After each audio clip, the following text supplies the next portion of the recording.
Good afternoon.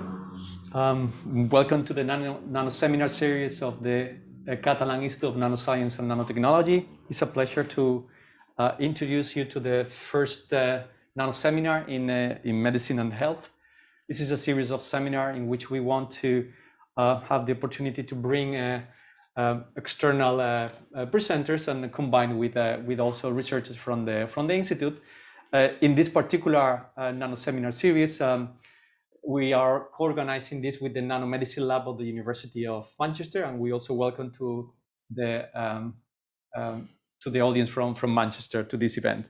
So the event is of two parts. As I mentioned, we have a very short presentation by a researcher of the Institute, which is covering a similar topic of the external presenter. And well, we have the great pleasure of having with us today Professor Diego Ghezzi from the Center for Neuroprosthetics from EPFL. But we are going to start by a presentation by Dr. Stephen Walston, who is a senior researcher here at the Catalan Institute of Nanoscience and Nanotechnology, and he's going to present his work on prosthetics for artificial vision. So Stephen, the floor is yours. Thank you for the introduction, and thank you for the opportunity to present today. Yeah, so again, my name is Stephen Walston. I'll be presenting to you today graphene-based neural interface devices. So what is a neural interface device?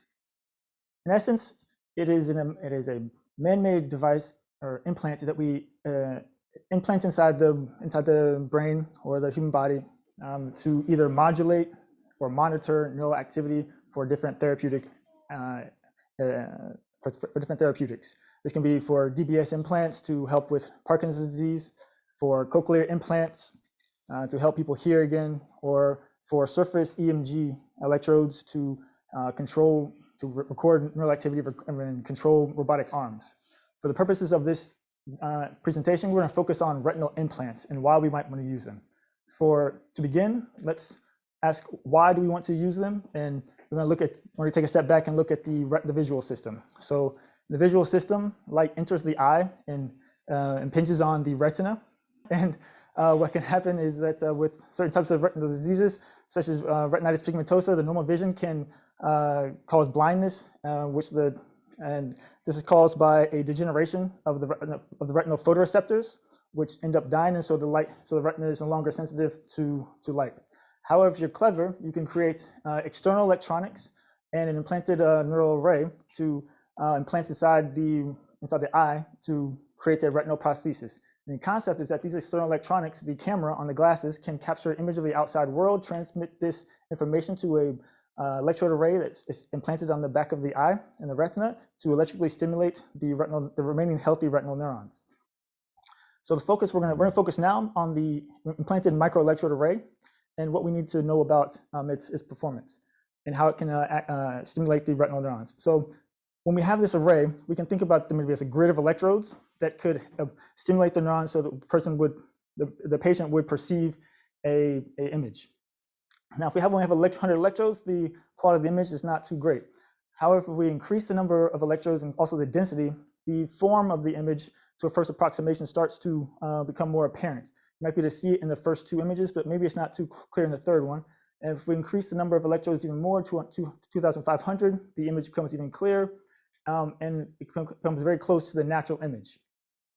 However, in the ganglion cells in the retina, there are over 1 million of those. So if we wanted a one-to-one comparison of one-to-one ratio of the electrodes to neurons, we would have to have a very large array and also very small electrodes, which is going to increase the demands that are placed on the performance of electrodes. So in this, in one aspect of the microelectrode technology we want to improve is the performance characteristics of the electrode. So this is where we get to graphene in this talk, or graphene-based materials. And in this case, we're talking about Ignite, which is an engineered graphene interface. It is a highly porous material based on graphene oxide. This high porosity yields a large surface area, which then translates to a high capacitance for the electrode.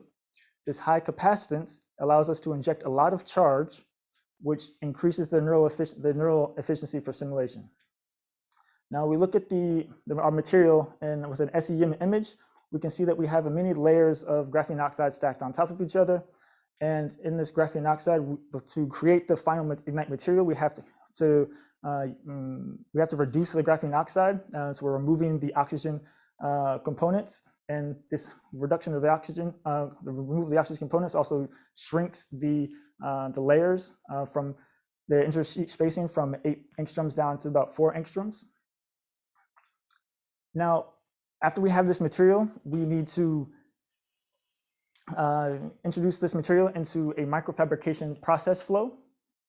This fabrication can occur on rigid substrates and also flexible substrates. So the process starts off with a glass substrate. We introduce gold contacts. We transfer our ignite material, and then we insulate the material with a polymer resin, and we can then create a in vitro rigid MEA devices for doing experiments. Inside the array, we have electrode arrays arranged in any arbitrary layout that we want to design, and you can also see a zoom in on the electrodes. This process is very similar for polyimide devices, but the difference is that we introduce a flexible polymer that we can use for the devices.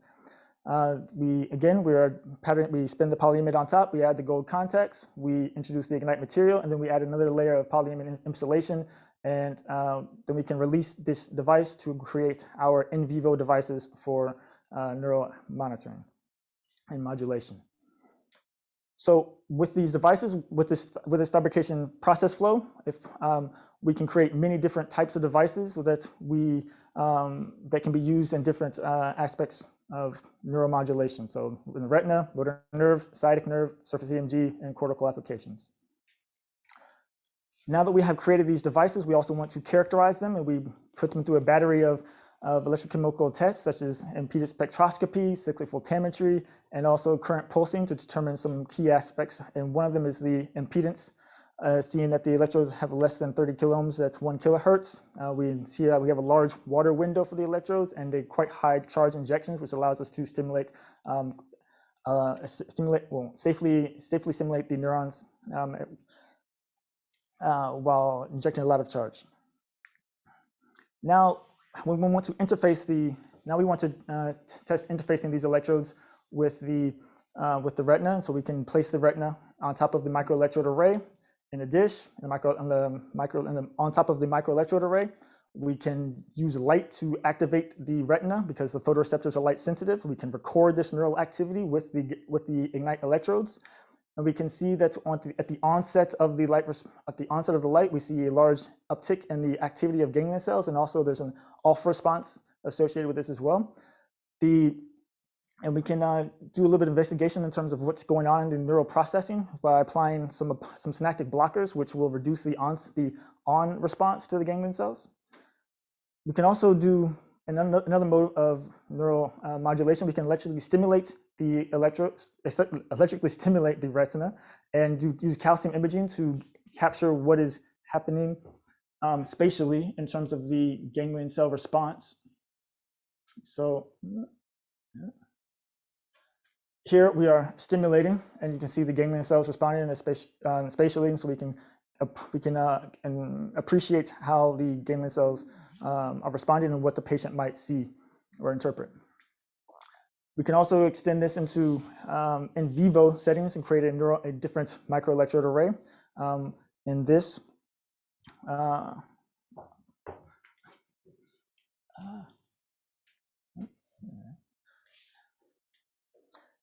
and here we create a flexible probe that we can implant inside of the eye. We can then apply electrical stimulation through the probe and record the activity using ultrasound imaging in the cortex, so we can get an appreciation of what is going on with the activity in the cortex in response to electrical stimulation of the retina. And we've combined all of these learnings to move forward towards developing a next generation retinal prosthesis. We started with a retinal device prototype, in which we've created using our flexible technology with the graphene with the ignite electrodes. We've implanted this in mini pig eye, which you can see here on the right, using a retinal tack to fix the implant on the eye. And the idea is then to take these, develop this further into a fully implantable device with an embedded ASIC to control the electrical stimulation of the more than 2,000 night electrodes. And ideally, we will be able to improve retinal prostheses and improve the quality of restored vision for retinal prosthesis patients. And with that, I'd like to say thank you to all of the collaborators and funding agencies. Thank you. Thank you very much, Stephen. So we're going to move now to the invited speakers from our session today. It's a pleasure to introduce to Professor Diego Ghezzi, who holds a Medtronic Chair at the Neuroengineering School at the EPFL. Diego has his background. I think that he was a Politecnico de Milano. Then he did a postdoc at the IIT. I don't know if he was in Geneva. Yeah, right. And then since 2015, he joined EPFL, where he holds the Medtronic Chair for Neuroengineering. There they have a multidisciplinary team, which is focused on doing the translational to the clinic of the scientific research that they are doing in the lab, with a very strong focus on vision prosthetics. And this is what he's going to be talking today. So we're going to have now Diego coming to the presentation. Yeah. Okay. So in the meantime that I prepare my presentation, let me just say that I'm really grateful and very happy to be here to start presenting in this seminar series. So it's actually, I would say that it's my first seminar in person abroad after the lockdown. So that is also something which is very nice to be here and do it. So I'm really grateful for that, for this invitation. I really wanted to look forward. Okay, so again, thanks a lot for the invitation. I'm gonna to talk about our research in mostly in where should I look here? The camera is yeah. there. Yeah. I'm going to talk mostly about our research in artificial vision, but at the end of the presentation, I will cover a new topic that we are working on. So I hope to present 3 projects, if the time will allow it.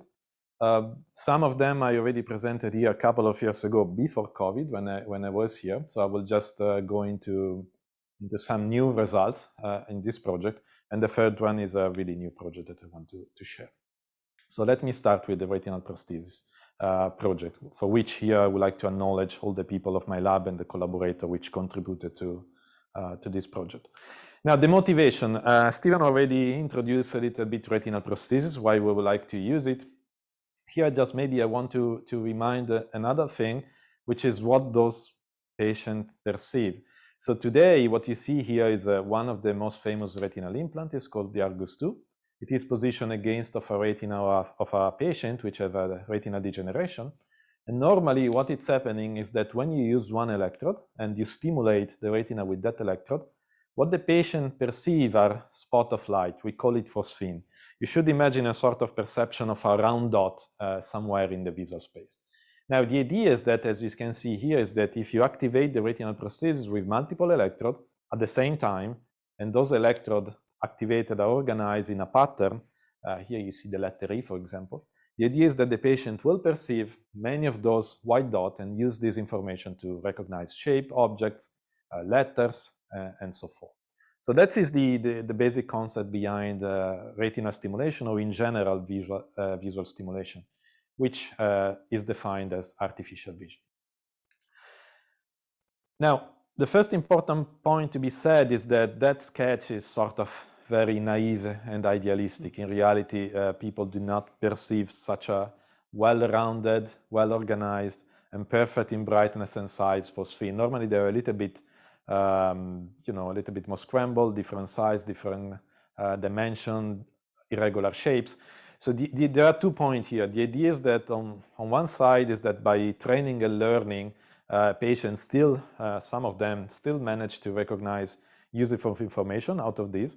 On the other hand, with clinical trials ongoing in the past and currently ongoing, we learn many things, many parameters, and now we know how to a little bit improve the stimulation in order to make those phosphine better and more regular and more useful. Now, what is the motivation for us that built to our research? Now, here again, I use the same example, and what you see in the slide now are the three most important parameters, in my opinion, about a retinal implant. No, it's the number of electrodes that the retinal implant has. In this case, is 60, which means, in a sort of a layman, it means that the number of maximum point that the person will see is 60. So, to a certain extent, you could imagine to have an image which is composed by 60 pixels. There is the distance between the electrode, the so-called pitch, which is in this case is almost 600 micron, and that's give you an idea a little bit of the resolution of the image. No, the more ideally the more distant the electrodes are, the lower will be resolution. And the third parameter is the area covered by the implant. That is another important parameter for us, at least. We found that to be the most important, because in reality, the area covered by the implant define the size of the image in the visual space. Define the size of the visual space where those phosphine occurs. Now, if you take those parameters, and we have spent a lot of time in our lab to try to model artificial vision. So the idea is that you can take advantage of virtual reality or augmented reality, use mathematical model to define and simulate what a patient in well-controlled case scenario they perceive. And here you see one of my PhD students, Sandrine, which is wearing a virtual reality system in augmented reality. Actually, there is also a camera, EEG cap, and other instruments to measure some biological function. But I wanted to give you a little bit the perspective of what do you see when you have the Argus 2.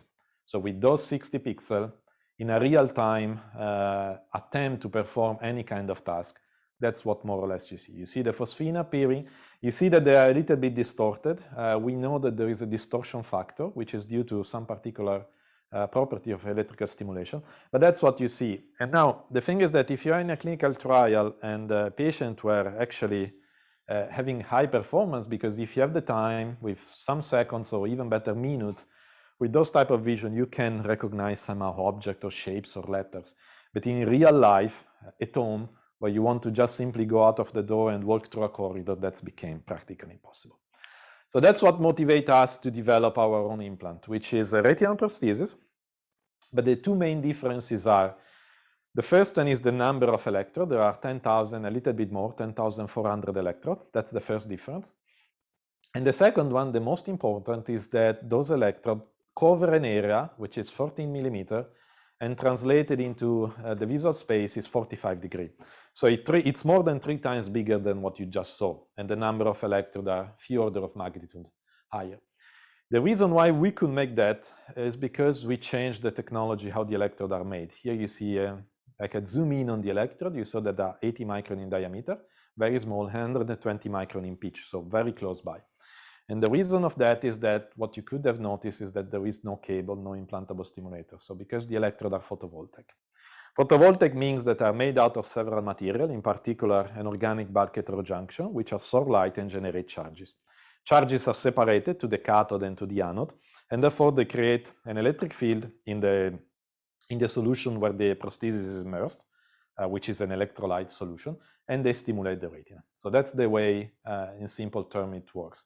And the reason why we could make so many electrodes and so dense is because there is, practically speaking, no cable. They are independent, freestanding element. Now, how the system works in its own complexity is that the implant is implanted into the eye. You see it here. It's self-contained, so there is no cable going outside of the eye to be connected to a stimulator, which was the case in previous implant. And outside, you should imagine wearing augmented reality glasses, which take image of whatever there is in front of us. The image is processed by a visual processing unit, and then there is a microprojector which projects the image back into the eye with the right parameter. And each time one electrode is activated, so it absorbs light, it generates an electrical stimulation which stimulates the retina, and then the information is propagated up to the visual cortex. Now, I didn't prepare many slides on the technology. I just have one, which I want just to say how this was an incredible challenge for our lab, because we are really to go from material science, material engineering, to make something which is big. It's almost 2 centimeters, the device, but it's still flexible and conformable so that can be implanted in the human eye. I must say that the design of this device has been made by myself, my students, but we have done it really hand-to-hand with a surgeon, which obviously gives feedback and suggestion in order to make sure that that device could have been, in fact, placed into an eye. And you will see some example later. So I just want to focus on the recent results in the characterization, in the functional characterization. The way we characterize a device is by using, in vitro, by using explanted retinas. So we take retinas which are blind. They have lost their own photoreceptor. Here you see a characterization of this type of retina. You see that over time, the letter P stands for the age of the mouse from which the retina has been explanted. Now, at the beginning, they still have a lot of light response, but practically speaking, after P60, so 2 months of age, they lose any direct response to light and they acquire this periodic responsivity that you see in the trace. So in practice, when you try to quantify the responsivity, you see that for different light intensity, after 2 months is gone, and we typically set our window of operation between 90 days and 130 days. We wait so long because also we would like to model the degeneration effect that occurs in the retina because of the disease. Now with that type of model, we test our device. So what you do, we take our prosthesis, we layer the retina on top of the device. Here you see below there are the pixels, 2 gray and 1 green. And then you have a sketch of the retina with retina ganglion cells, which are in contact with the electrodes. We use an external electrode, a metal electrode, that we use to record the activity of retina ganglion cell upon light stimulation. So in these blind retinas, when you illuminate 1 pixel, this is an in vitro experiment, so it's very easy to us to focalize the light to cover only 1 pixel. Here is what is happening. So you illuminate the pixel stimulate the retina. At first, you have a big artifact, it's a light artifact, it's normal, indicated by the green arrow.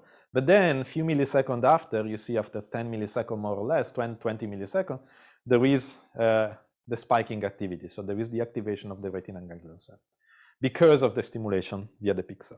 And that is basically the element that we use to characterize our device. We quantify this activation upon light stimulation. So in a population activity, you see that when you quantify this spiking activity over the radiance of the light pulse, the dynamic range of the prosthesis goes between 100 microwatt millimeter square up to 1 milliwatt millimeter square. Here is where we have our dynamic range. And that is very good because 1 milliwatt millimeter square is more or less where we set our maximum operation irradiance. We can go much higher than that. Otherwise, we'll start to be not safe for the patient. In terms of, this is the population activity. In terms of single cell, we see that there are some cells that have their threshold activation at very low irradiance, 160 microwatt millimeter square, and some of them at higher irradiance. The reason for that of this variability is very simple because, in fact, as in the sketch, we put the electrode on top of the pixel. So there is a sort of correspondence between the stimulated pixel and the recording electrode, but we don't know where the retinal ganglion cell is. If it's really sitting on top of the pixel, probably the threshold is lower. If the ganglion cell is a little bit eccentric, then the threshold is higher. This is because of the very high resolution and stimulation that we can achieve with this device, which is somehow shown in this next slide. So the setting is the same, but now we do a different exercise. At first, what we do is that we illuminate the pixel. You see the orange one is illuminated with a certain periodicity, 1 pulse every 200 milliseconds. This is a 5 Hz repetition rate. And the trace quantified the responsivity of the retinal ganglion cell. So basically, after the first pulse, there is very strong response, and then this response goes down until it reaches the level, the gray bar, which is the basal activity. Basically, there is no more response anymore. Now, this is not because the pixel do not stimulate. This pixel can stimulate, but this is normal because in reality, also in natural vision, that's what the retina does. If the image or the input did not change, is a static input, like illuminating the same pixel, the retinal ganglion cells, the retina somehow lost interest. There is nothing interest anymore, and the responsivity goes down. It's called adaptation to static image in a normal process in a retina. So when we change the paradigm, here you see that now we repeat the same experiment. We give 5 pulses with 1 pixel, the one indicated by orange. Then after those 5 pulses, instead of keep illuminating the same, we illuminate the neighboring one, the purple one. So we provide some change into the stimulation, and indeed you see that retinal ganglion cells recover responsivity.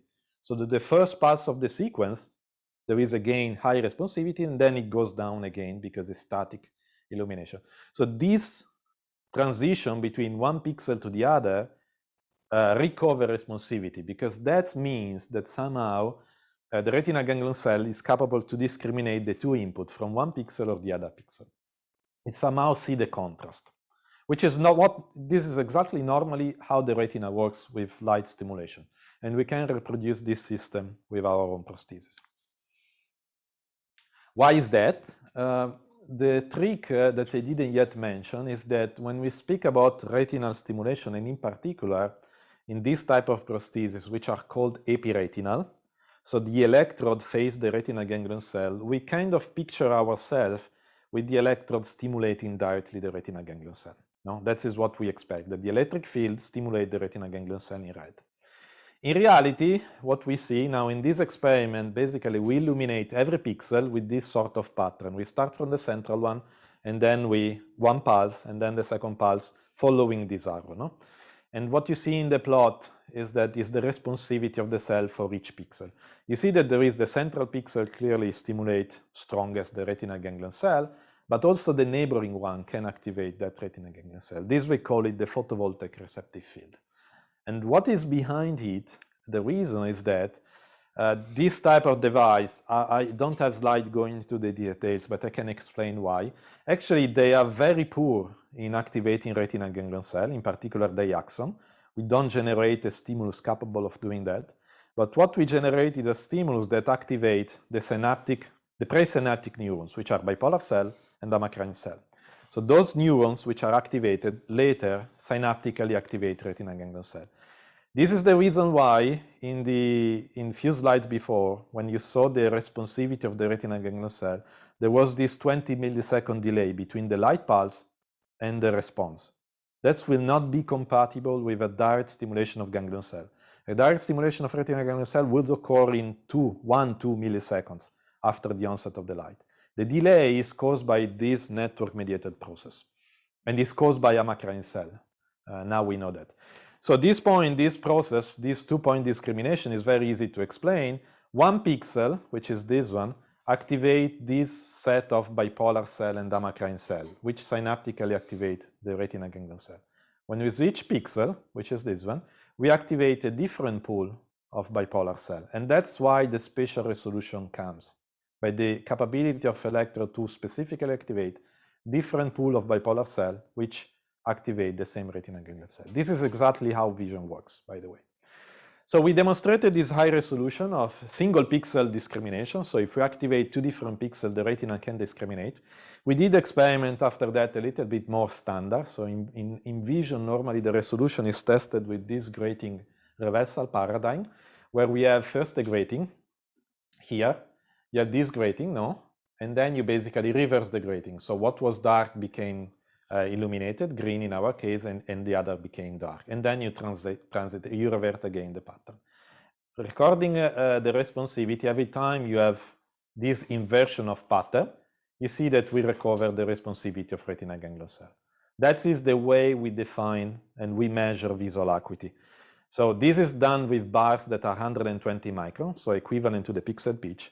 But then if you kind of do the same experiment, but you basically reduce the size of the bar, no, to make it smaller and smaller, you can have plot of this kind, where this is tell for each cell their own specific visual acuity or resolution. You see that most of the cells respond to gratings of 120 micron. Few cells respond to slightly smaller gratings or slightly higher gratings. So in the end of the day, what we demonstrate is that the spatial resolution in retinal stimulation is equivalent to the pixel pitch available in the array, which is today is 120 micron. If we will make electrode device with smaller pitch, then we will increase the retinal stimulation resolution, and we are already doing that. Now let's drop the in vitro and move a little bit in vivo. Now, one of the key characteristics is that you saw the videos that the device is conformable, is flexible. You can pinch it, you can fold it, you can do whatever you want. You see here folding and pinching, here is tight pinching, but the pixel will remain intact. Actually, it's a quite robust device that can really stand to any surgeon. Surgeon, they often maltreat our device, we know that, and we have to, sorry if there is any surgeon in the audience, but that's the reality. And but it's our duty to make devices that are compliant with surgical practice. That is not their problem, it's our problem, and we really pay attention to that. So you can fold it, and the reason is that in order to insert it into the eye, we can't just go open up the eye, put the device and close the eye. We have to make an incision which is compatible with surgical practice, is maximum 6 millimeters, and that's what you see in this plastic eye. And then you insert the prosthesis inside this incision, and then the prosthesis open up, and then you can fix it. So practically, we develop an injector that you briefly see here, which is something that you can take your device, the prosthesis polyretina, you can roll it with the forceps, anyway, you will not break it. Then you load the injector. There is no lubrificant, actually. It's designed to work without lubrificant. And then you can release the prosthesis and it regains its own shape. And by doing that, you can also see that after injection, the pixels are intact. There is absolutely no damage to the pixel. So if you go with this concept, here we have some sequence of pictures of implantation in a blind mini pig. So we take mini pig, we make them blind, we prepare the eye, and here we inject the device into the eye. What you see here is the moment of the fixation. To fixate this device, we have to use 2 retinal tags, which are represented here. So for the moment, we still use retinal tags. We are working into a concept that do not require retinal tags, but that will be for the future. So once implanted here, and sorry for the quality of the image, but it's an echographic image. It's the only thing we could do at this point. You see the device here, which is tightly attached to the back of the eye where there is the retina, over its entire big surface. So we functionally test the device. So we implanted electrodes in the visual cortex of the mini pigs to this thick bone, which is almost 5 centimeters. And then we record cortically visually evoked potential before implanting the device, which is this white trace here at different intensity. You see that there is no response because the animal is blind. Then we implanted the device, and then we start stimulating again. You see the red trace, this peak here, which is indicated by red arrows, it starts to appear, which is the visual, the electrically evoked response to the activation of the retinal prosthesis. So we went a little bit further because one of the concepts was, can we really claim that that a device can restore a visual angle? I mean, the pig doesn't really do much, so we cannot really do many behavioral tests, no? So in order to claim that, we have to be sure that the entire surface of the prosthesis was well attached to the retina and able to stimulate the retina. The attachment we saw with the echography. What we did now, this is an intraoperative picture. So the surgeon came in with an optical fiber that you see here, and then we start to illuminate different points at the periphery of the implant, no? And we record again cortical visual responses. So for each mini pig, we stimulate 3 randomly selected points. You see here the recorded trace. And you see that overall, there is, in the 3 mini pigs that we tested, there is always activation in all the 3 randomly selected points. So that is for the moment, our proof that actually we can, in fact, cover a large surface of the retina and activate the retina over this large surface. So to conclude on this part, I want to come back to our simulation of artificial vision and give you the perspective, now that we know the spatial resolution in stimulation, now that we know the visual angle that we can activate, how it will look like more or less live with this type of artificial vision, which is what you can see here in this video. We still have distortion in the phosphene. We are careful to remove them, although we think that we won't have it. But you see that it's a little bit easier for the theoretically implanted patient to recognize space objects than before. So we are testing this concept in several augmented reality trials with several monitor parameters, but the results tell us that if we increase the visual angle and we slightly increase the resolution of stimulation, it became way more useful for every subject implanted to try to use this device. Okay, so now let me move to the second part of the talk. Briefly, here we remain in artificial vision, but we tackle a different type of approach, which is moving out of the retina. There might be many ways where we can implant a blind subject to try to induce artificial vision. We already discussed about the retina. Now I want to talk about the optic nerve. Why implanting the optic nerve? The fact is that blind people that have photoreceptor degeneration, which we believe to help with retinal prosthesis, that is also my belief. The reality is that there are many exclusion criteria. So those degenerative diseases, they might create complication, which make an implant of a retinal prosthesis not impossible, but most likely it won't work. This is something that we learn from the clinical trial of other devices that have been implanted in patients. So many attempts fail because of the condition of the patient. So we thought that if we implant the optic nerve, then we can avoid any complication or just keep all this complication at the level of the eye and just be safe by implanting the optic nerve. Therefore, we designed this intraneural electrode array. When you speak about nerve implantation, we have basically three choices. What we call the cuff or epineural, which is wrapped around the nerve. There is the fine electrode array, which is a cuff which has been practically shrinked to open up the nerve, or you can go inside the nerve with what we call penetrating or intraneural. We basically choose this solution for two reasons. Those devices, either the cuff or the fine, they lack spatial resolution. You can activate the peripheral fibers, but not the central one. And actually, also the mechanical stability is known to be an issue. While we need a mechanically stable implant so that there are no movement, otherwise the perception of the patient will change every day because of the movement of the implant. So we went into this intraneural electrode array that we called Optic selene. It's basically, for the moment, is a proof of principle. It's an electrode array that is inserted transversally into the nerve. We test it in rabbits. And it has electrode on both sides, and the electrodes are organized on the main shaft or in lateral wings. The wings open up, so to allow the distribution of the electrodes a little bit three-dimensional in the nerve. You see here by this sketch. So that's our proof of concept with this to kind of start of pioneering intraneural stimulation of the optic nerve and answering the first question. So one of the first questions was, is that stable? Because that was our claim. We want to have something which is mechanically stable. In fact, we did this test, which is an insertion test in the nerve, in an explanted optic nerve, and then you do the extraction test. So you measure the force required to pull out the electrode array. The electrode array cannot go inside further in this direction because there is this stopper.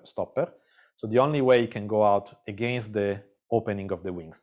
So to go out, you need to break the wings, and basically it requires forces which are in the order of 0.15 Newton, which practically speaking, they will never occur in an implantation in the optic nerve. So yes, it's mechanically stable.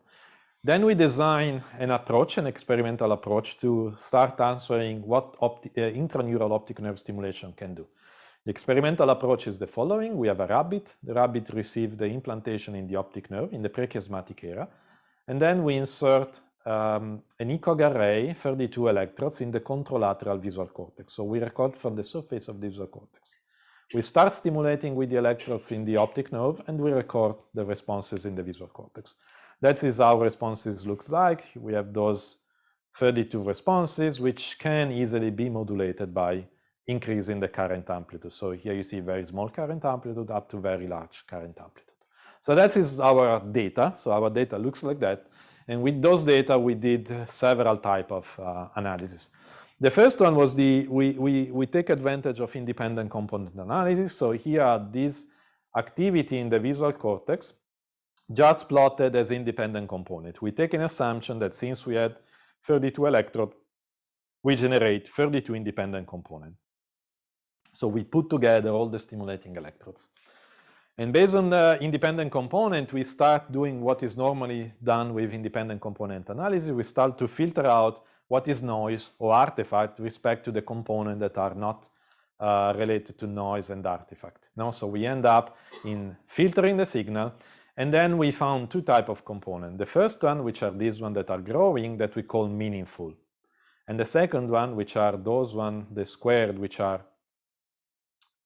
growing very, very at the end, which are the common.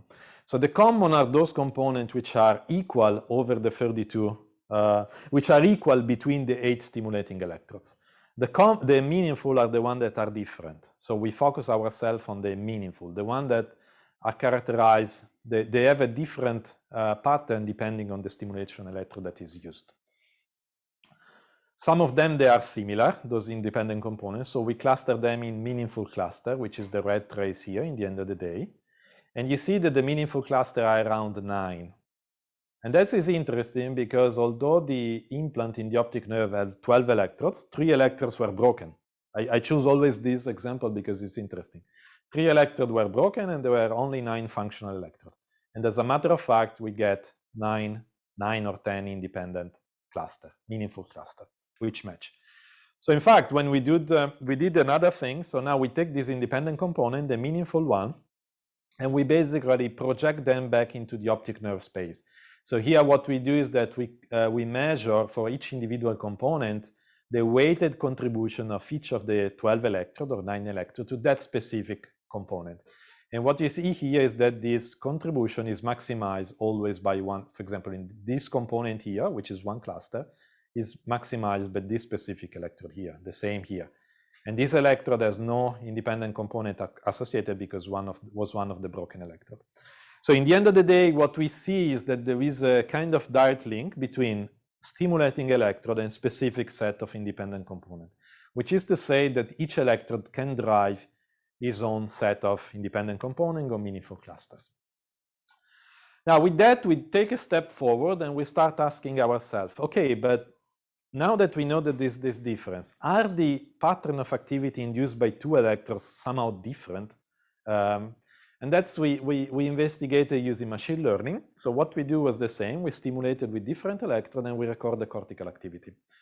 And basically what is happening is that you see here, at the beginning the accuracy in discrimination is very low because there is actually not much response. There is only noise. But as soon as the cortical response appears, the discrimination accuracy quickly became up to 100%, which means that when you stimulate with different electrodes, you induce cortical patterns that are actually different between them. And we compare these things with visual stimulation. So here we use pattern visual stimulation with square that were moving over the horizontal meridian. And you see the similar pattern of discrimination, meaning that really when we activate different electrodes, we activate individually, so one versus the other, they induce different cortical pattern at the level of the visual cortex of the rabbit.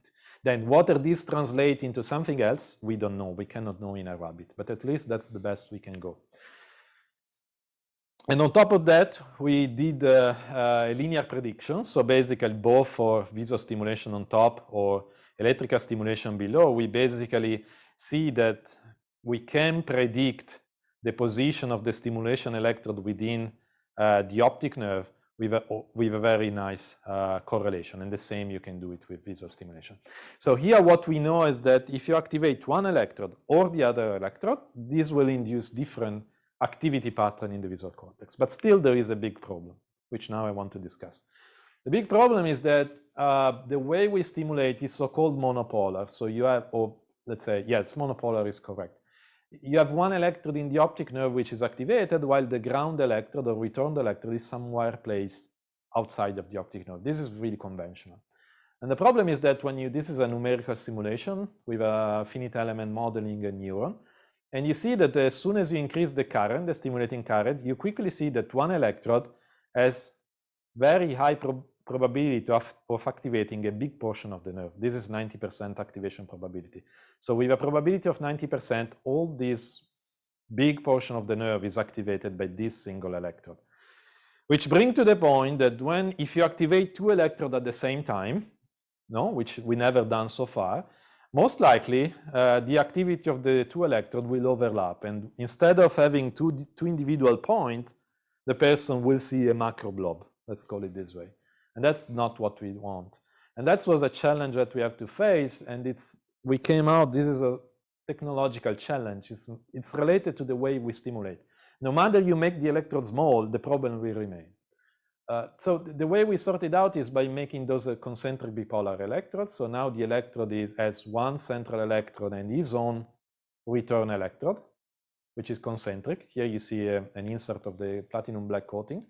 So to the point that then the electric field you see in this simulation is really, really confined within the electrode area. And there is no overlap of the electric field between neighboring electrode.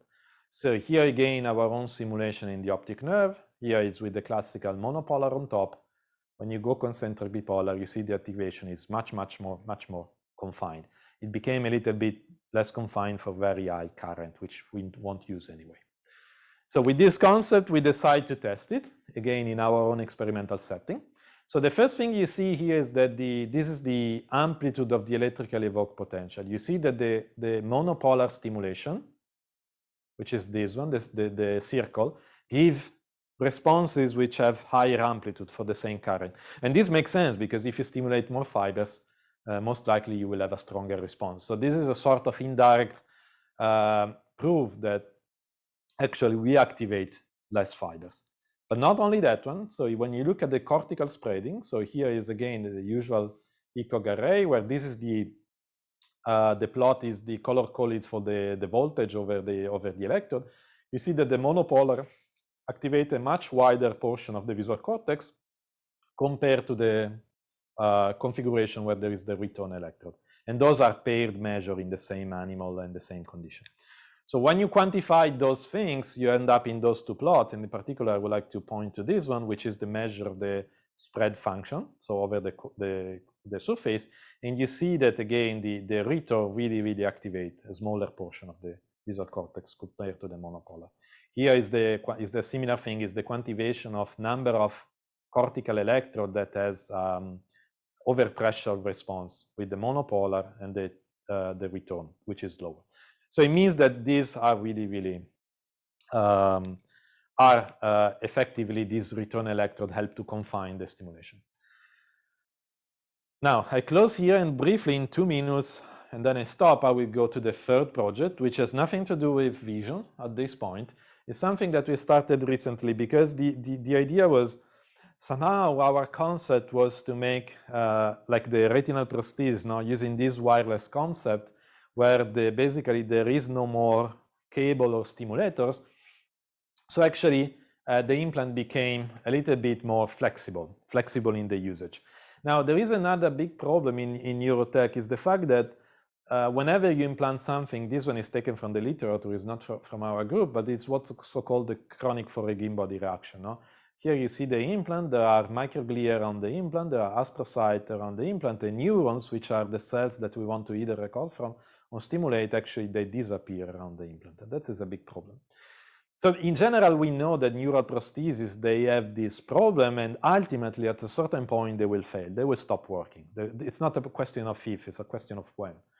And the problem is that in some cases you can retrieve the device and change it. You can replace it. For example, our retinal prosthesis is designed to be replaced. So we know that it will fail at a certain point, and at that point we'll replace it, maybe with a better version, which is even better. But in some cases we cannot replace it, and that's why there is the concept of transient neurotechnology, so device that can disappear in the body. Now, so far this concept has been exploited widely. Often it ends up in devices that were lasting few days or few weeks, so very short-term usage, which for us was not very convenient. So we started to tackling the problem of how to make transient device which lasts for several months. And we end up in this solution. We choose to use PCL as an encapsulation material, which is a slow degrading polymer, and we use P.PSS as a conductive element. So this is the first proof of principle that we make. It's just a proof of principle, so it's a normal 4 electrodes and that we use for cortical recordings. But here you see it looks like with the 2 layer of PCL and the P.PSS in between. So now it works, so you can record neural activity. In this particular case, you see the example of epileptic activity recorded by the 4 electrodes, induced epileptic activity. We record other signal like evoked potential and so forth, but that was only the proof of principle.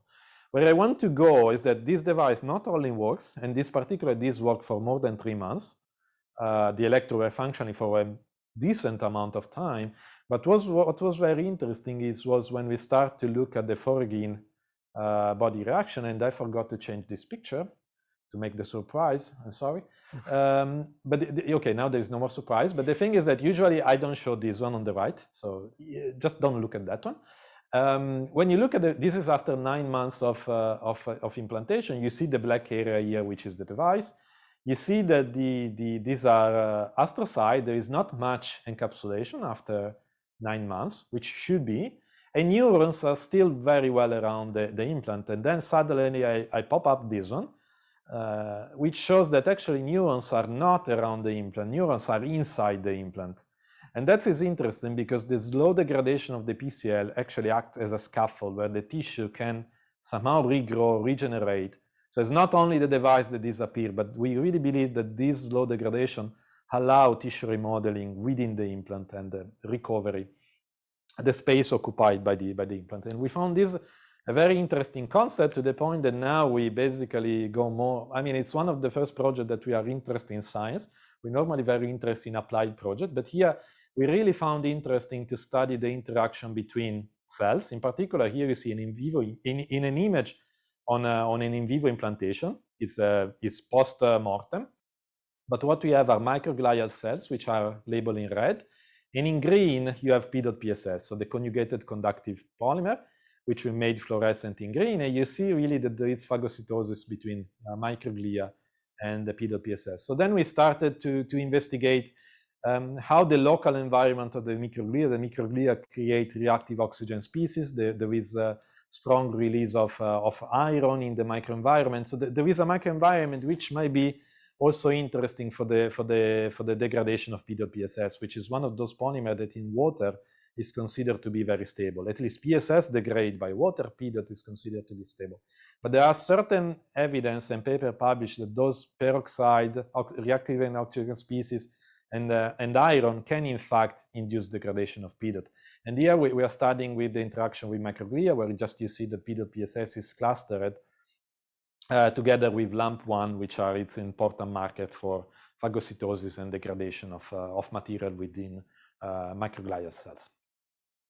So what we want to do with that, besides basic research, actually we want to build device that can perform function and also are capable to degrade, but they need to be meaningful for us. They need to be something that makes sense. So what we found as an interesting application is, in general, here you see an example of an electronic stent, but also in general, we think about interacting with the nervous system within a blood vessel with different, could be electrode stent or different kind of sensor. Now, the idea is that when you implant something in a vessel and it gets endothelialized, probably you don't want to remove it. It will be extremely risky. So then you have to leave it there. And having something that degrade, which perform electrical function, and then degrade, we found it a very interesting challenge. So we start building this electronic stent that we're characterizing now. And also we have another research with a paper that was just recently published last year in Nature Communication, where we are start now exploring strategy to bring those sensors, not a full stent, smaller devices, within very small blood vessel. We found this strategy on flow-driven magnetic navigation, where we can go down up to few hundred micron in size of the blood vessel, where we can insert device. Here you see our device, which are these very miniaturized device that embed sensor. We test temperature, electrical activity, flow measurement, and those kind of things, which can be very interesting for neuro disorders. With that, I conclude. I want to briefly mention the funding agency that allow us to do this work. And most importantly, or extremely importantly, I would like to highlight the team that over the years work on this project. Here you see the evolution, and of course, now the very last picture made in Zoom, as everyone else has done. But I'm very happy to say that next week we will make a group picture live, so I will be able to change it. So thanks a lot for the attention, and if you have any question, I'm here to answer it.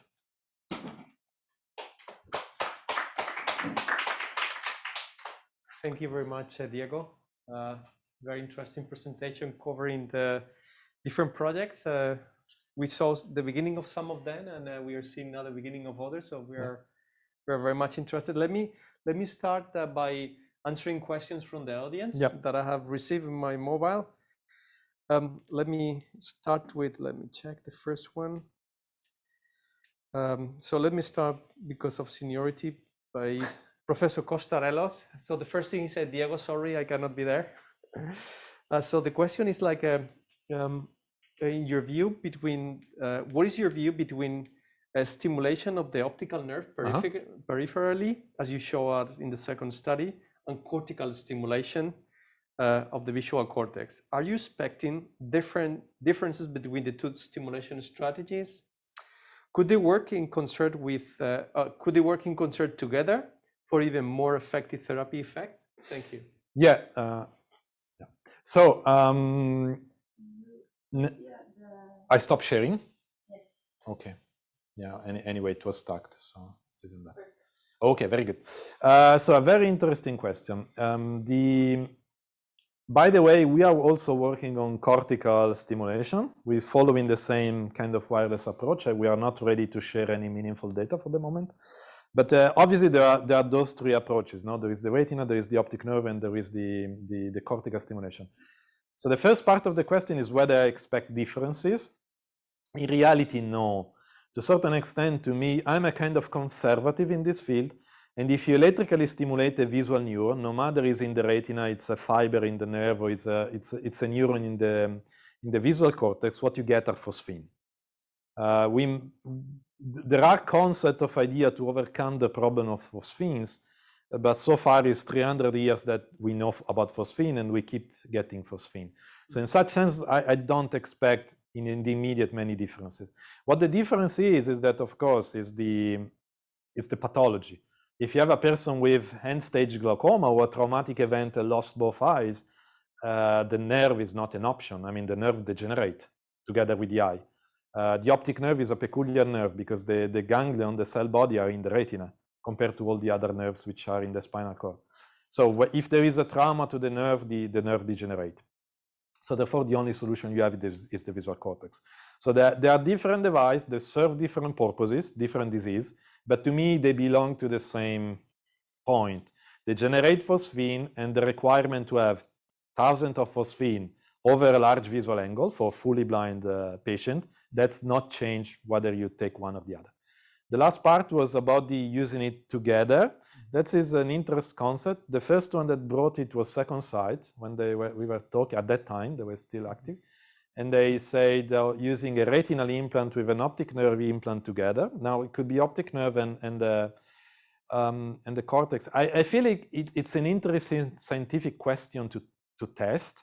No, it's interesting scientifically to see what you can get better in a clinical setting. Implanting in the patient, I don't see it possible in the short term. It might be very complicated.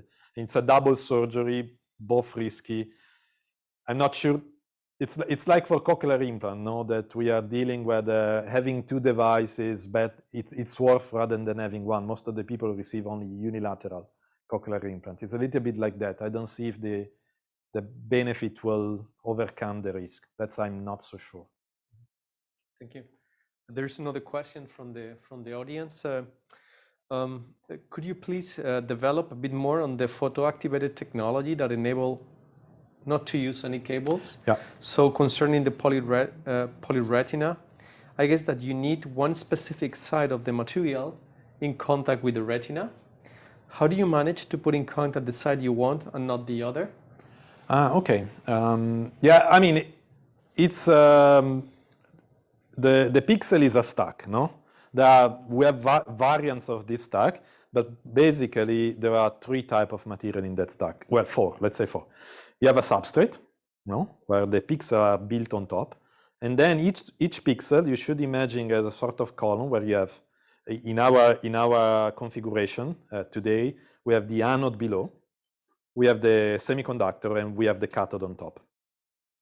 As a matter of fact, when you put the device in, let's say, against the tissue, those stacks are, I don't know, the entire stack may be 500-600 nanometers. That's the order of it's less than 1 micron if you want the thickness of the stack. So practically speaking, both of them are in contact with the tissue. No, it's just that they are in contact in different points. And what it matters is that the electric field which is generated between the cathode and the anode is within the thin film of liquid electrolyte solution that you have. But there is actually no way to the cathode and the anode directionally comes from design. It's not possible to invert it. I mean, it's possible to invert it, but by design, not during implantation. I'm not sure I answered the question. I think so. Yeah. I think that I was told there are no more questions at the moment in the online, so I'm going to open the questions here for the audience. So, any other question? Do we need a microphone? Oh, mine. It's mine.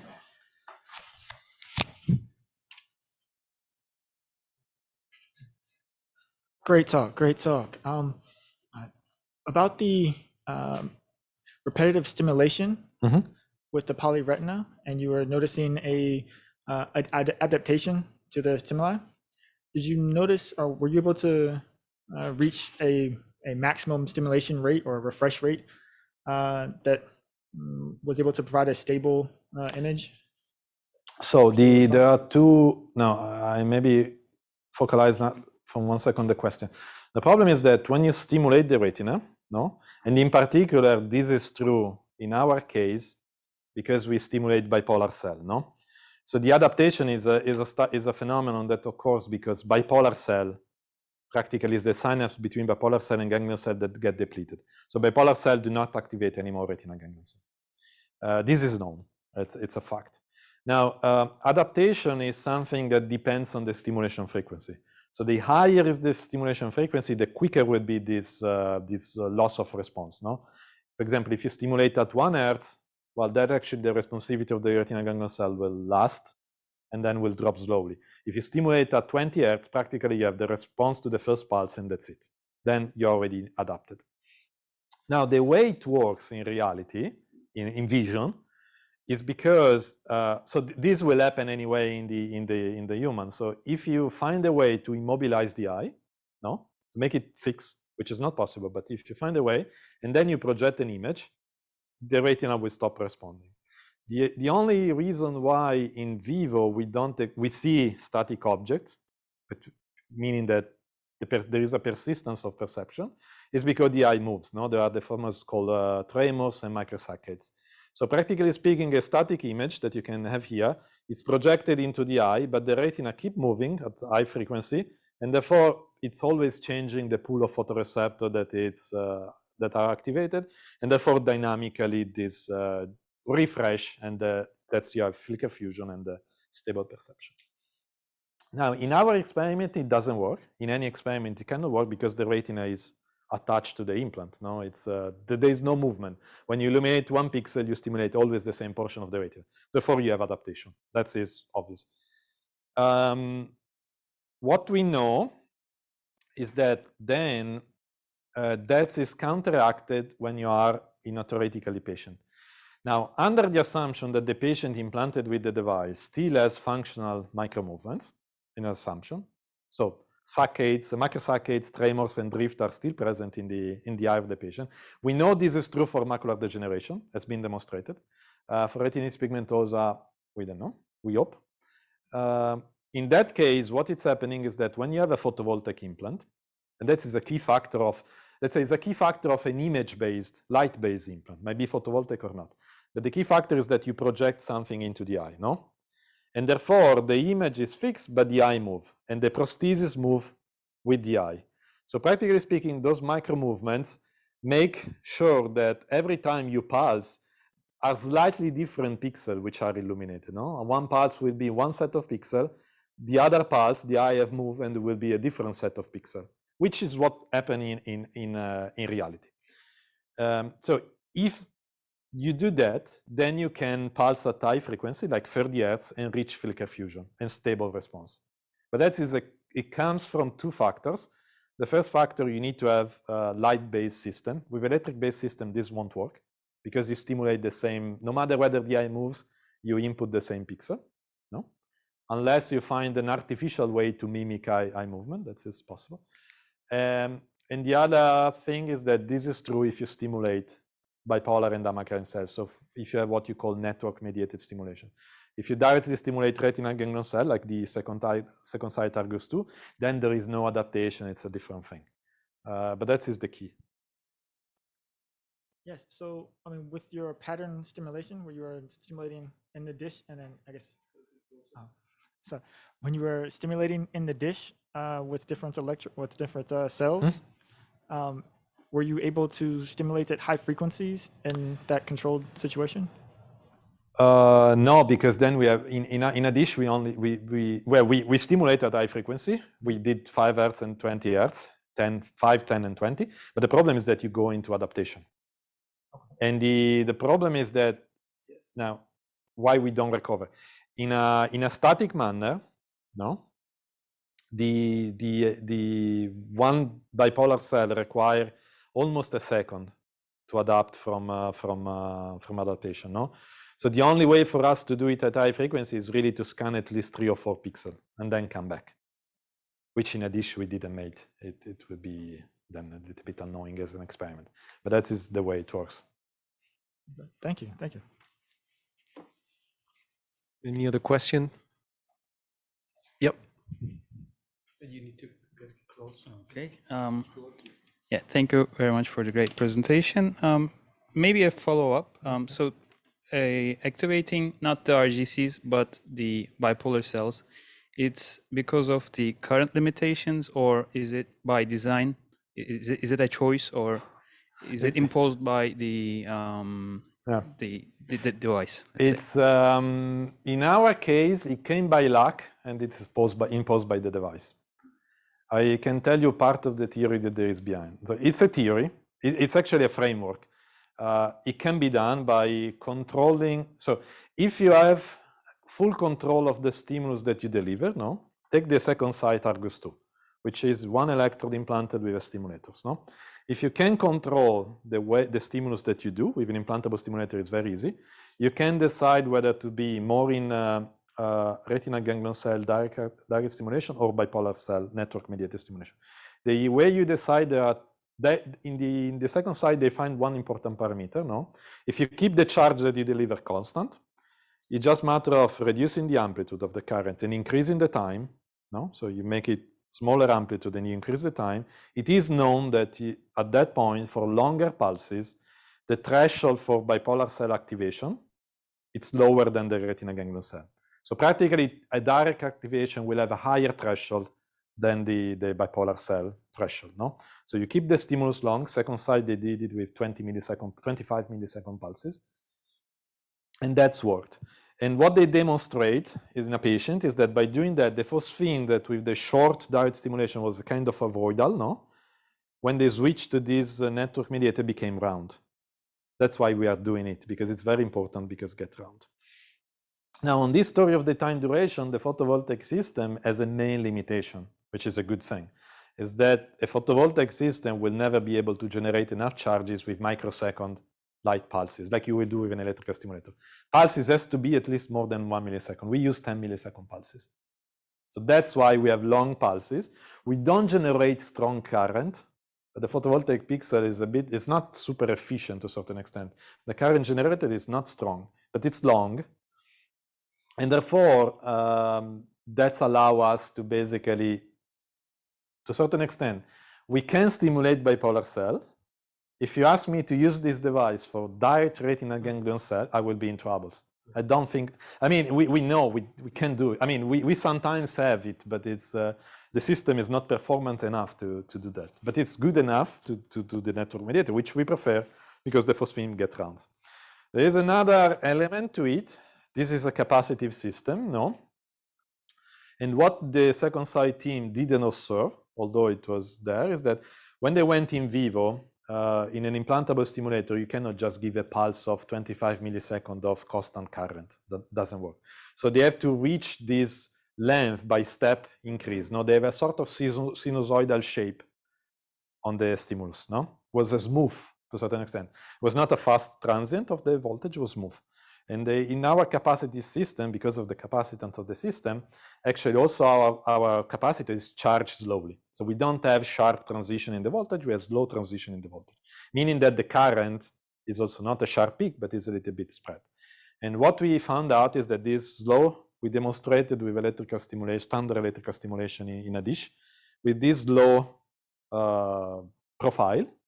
So we call it capacitive-like, or anyway, not sharp. You favor network-mediated activity.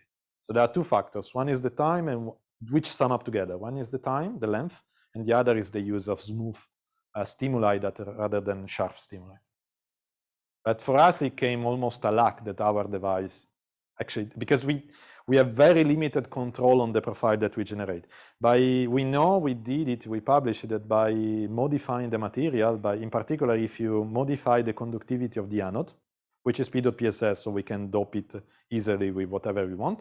So if we modify the conductivity of the anode, this whole system change, and therefore we can make the voltage faster or slower. No? So that we can change it, but it's by design. Otherwise, there's not much we can do. So for us, was sort of luck to a certain point that it ended up being this way. Yeah. One more question. Burning question. So with the polyretina, you have a distinct advantage in that you're covering a very large surface of the retina. Yeah. Have you noticed or have you explored like the different effects or I guess what will happen when you're stimulating with so many electrodes across a wide area versus having it on a small area of the retina? So you mean in animal experiment or in simulated prosthetic vision? I don't understand. See, in terms of, I guess, maybe like the average activity in the retina. So now you're stimulating. So if you have a blind retina, the stimulus is everything is large dark. Field. Everything is dark. Yeah. But now when you're stimulating with a large array, you can provide you can activate ganglion cells or bipolar cells, activate the retina across a large area versus with traditional arrays, it's very small.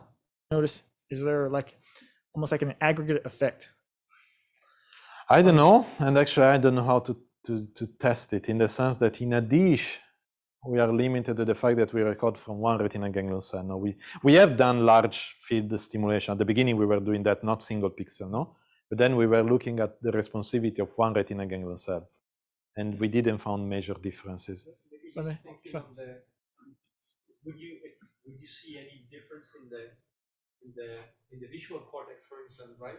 Yeah, in the pigs, and the experiment in many pigs, the experiment with external light, where we were unable to spot, because to put the device, we remove the lens, and we cannot replace a lens in a pig. So we were unable so it was large field stimulation. When we went inside with the optical fibers and we did single point stimulation, well, the only thing I can tell you is that the threshold increased. If the spot size was, I think, with the large field, we stimulate the entire device and we can get activation at low light level. When we go inside, the spot was 1.5, 1.6 millimeter on the device. That was the spot size more or less. But clearly, to achieve the same amplitude of the signal, let's put it this way, you need more light. The threshold was obviously, if that was the question, that we know also in vitro in a dish, when to activate the retinal ganglion cell, if the spot is large, the threshold is lower. If the spot is in a single pixel, the threshold always go up. Yeah, I think exploring this difference between stimulating a small area versus a large area is going to be very interesting, and I'm curious whether or not it also affects the adaptation of the retina. I don't know, maybe, perhaps. Yeah. We never tested, but it would be interesting. Yeah. Okay, so in terms of being mindful with the time, we're going to stop here. I want to thank the audience abroad, and in particular, I would like to thank Professor Diego Ghezzi for participating, and also Dr. Stephen Walston for being presenting today. Thank you very much, everyone, and I hope to see you soon. Thanks.